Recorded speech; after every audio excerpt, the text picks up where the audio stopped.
In a world where all the animals are cute and fluffy, where they sing and they talk and perform remedial tasks like normal human beings, there's one who's malicious. He's evil. He's big, he's bad, and he's a pig. The Three Little Wolves and the Big Bad Pig by Eugene Trevezas. Once upon a time there were three cuddly little wolves with soft fur and fluffy tails. They lived with their mother. Now, the first was white, the second was gray, the third one was brown. One day their mother called them into their room and said, "Oh, my children, it is time for you to go out into the world, build yourselves a house and get yourselves a job. But beware of the big bad pig." "Oh, do not worry, mother, for we shall beware of this large pig." So they set off to build themselves a house. Just then they saw a kangaroo walking down the side of the road, carrying a wheelbarrow full of red and yellow bricks. They asked him, "Sir, may we please have some of your kind bricks?" "Why, certainly," said the kangaroo, and he gave them plenty of bricks to build a house. No sooner had they built this house than the big bad pig came prowling down the road, and he saw this house of bricks that the wolves had built. So he walked up to the door and he knocked and he said, "Little wolves, let me come in." No, not that hair on our changing chins, we shall not let you in, not for all the tea leaves in our china teapot. "Then I will huff, and I will puff, and I will blow your house down." And so he puffed and he huffed and he puffed and he huffed again. Though of course the house was made of bricks and wasn't coming down with only a few huffs and puffs. No, the big bad pig, he wasn't called big and bad for nothing. He brought with him his sledgehammer and he took down the house brick by brick. With the bricks crumbling behind them, the little wolves barely escaped with their lives. They're quite terrified indeed, but they were determined to build a new house. They said, "Where can we find some new materials?" And just as they did, they saw a beaver on the side of the road with a concrete mixer. They asked him, "Sir, may we have some of your concrete to build a house?" "Well, I don't see why not," said the beaver, and he gave them buckets and buckets of messy, slurry concrete. The wolves then built themselves a house completely made of concrete. It was a strong house, and they were not sure that the pig would be able to break its will. Just as they'd finished, the big bad pig came prowling down the road, and he saw the concrete house that they had built. It infuriated him. They were mocking him. So he walked up to the door and he rang the doorbell. And he said, "Little frightened wolves with trembling chins, let me come in." No, not by the hair on our changing chins. We shall not let you in, not for all the tea leaves in our china teapot. "Then I shall huff, and I shall puff, and I will blow your house down." And so the wolf, he huffed and he puffed and he huffed and he puffed. But of course the house was made of concrete. It wasn't coming down with a few huffs and puffs alone. No, he was called the big bad pig for a reason. He brought with him his pneumatic drill, and he took down the foundation of the house.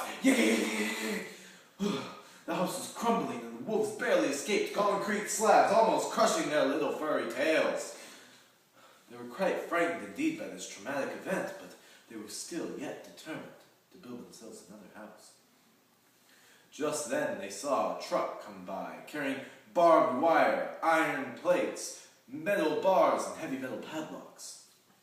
They flagged down the truck and they asked, "Sir, please, if you will, may we have a few of your iron bars, some heavy metal padlocks, steel plates, and some barbed wire?" The rhinoceros looked down at them and he said,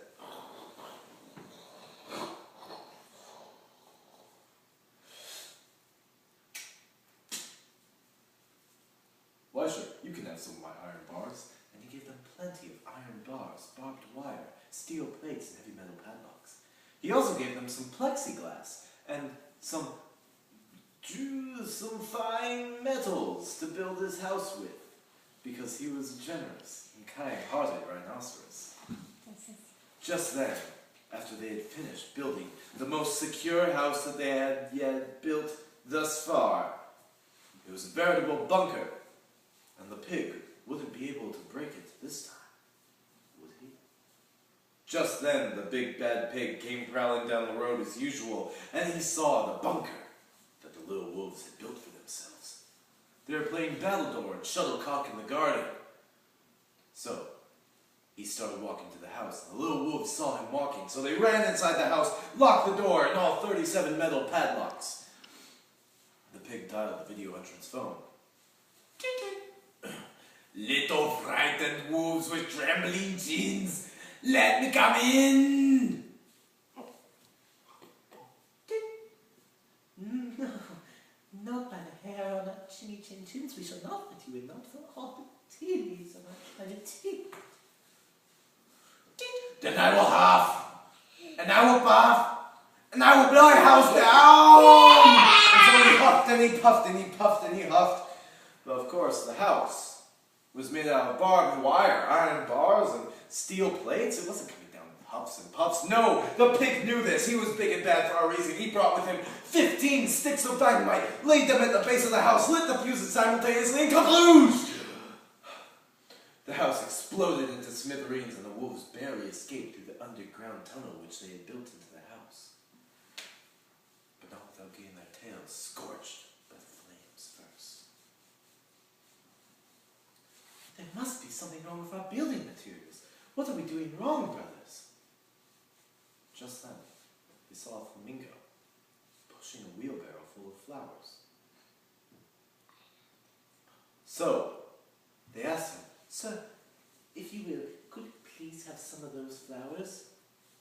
"Okay," said the flamingo, and gave them plenty of flowers. So they built themselves a house of flowers. One wall was of marigolds, one of daffodils, one of pink roses, and the other of cherry blossoms. The ceiling was made of sunflowers, and the floor a carpet of daisies. They had water lilies in their bathtub and buttercups in their refrigerator. You see, it was a fragile house, and it swayed in the wind, but it was a truly beautiful sight to behold. The next day, the big bad pig came prowling down the road, and he saw the house of flowers that the wolves had built. He rang the blue bell at the door and said, "Little frightened wolves with trembling chins and scorched tails, let me come in!" No, not by the hair on that chin chins, we shall not let you in, not for all the teas in our shining teapot. Then I will huff, and I will puff, and I will blow your house down! And so he huffed and he took a breath to huff and puff, but he caught the scent of the flowers. It was fantastic. Instead of huffing and puffing, he began to sniff. Deeper and deeper he began to sniff until he was quite filled with the fragrant scent of the flowers. It was magnificent. At that moment, his heart grew tender, and he realized how awful he had been. He vowed that day to turn from a big bad pig to a big good pig. He began to sing and dance the Tantrella. But you see, the wolves, they thought it might be a trick. He was known for his trickery in the past. But no, they soon realized that the pig had truly changed. So they went outside. They began playing games with him. First they played pig pong, then piggy in the middle. And then, when nightfall came, they invited him inside for tea and strawberries and even wolfberries, the sacred food of their clan. And so, they asked him, "Oh, please, Mr. Pig, will you stay with us forever and ever?" The pig, of course,